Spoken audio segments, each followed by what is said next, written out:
Hi, this is CJ. I'm an endocrinology PA at Meds East Orlando in 2017. I just talked about the pituitary disorder. So the most common pituitary dysfunction comes from with the prolactin. So elevated prolactin is the most common pituitary disorder. So I want to touch base on that.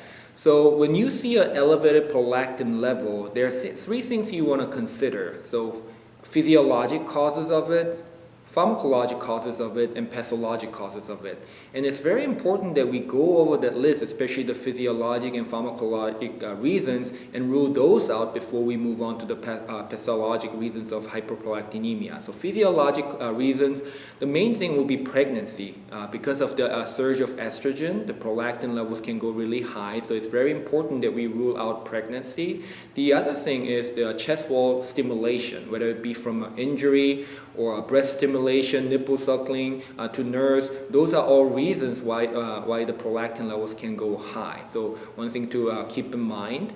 And the pharmacologic reasons, there are medications, psychotropic medications such as Haldol, phenothiazine, and also metoclopramide, which is Reglan, that we use for diabetes, gastroparesis. Those medications can raise the prolactin levels high. So it's important that we go over the medication list before we jump in to do a pituitary MRI. And the reason for that is it's surprisingly common to have a pituitary incidentaloma. According to some studies, about 10% of general population have pituitary adenoma. So if you do not go over that list carefully and then jump into do the imaging, you may find just an incidentaloma that had really nothing to do with the prolactin, but now you're linking the mildly elevated prolactin for other reasons, and then linking with the pituitary incidentaloma, and may end up chasing the wrong tail there.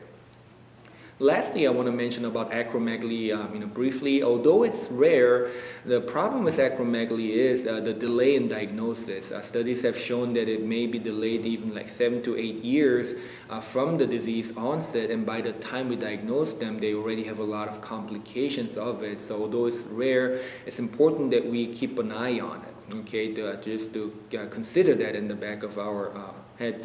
And the times when you should suspect it, there are several resources for that, like new onset of diabetes, diffuse arthralgia, a pathognomonic cardiac condition for acromegaly is biventricular hypertrophy, bilateral carpal tunnel syndrome, sleep apnea. So those are the things that we should keep an eye on, and then if you see it, maybe at least do an IGF-1 testing to screen for growth hormone overactivity. So that was my 3 takeaway point for pituitary disorder. Thank you.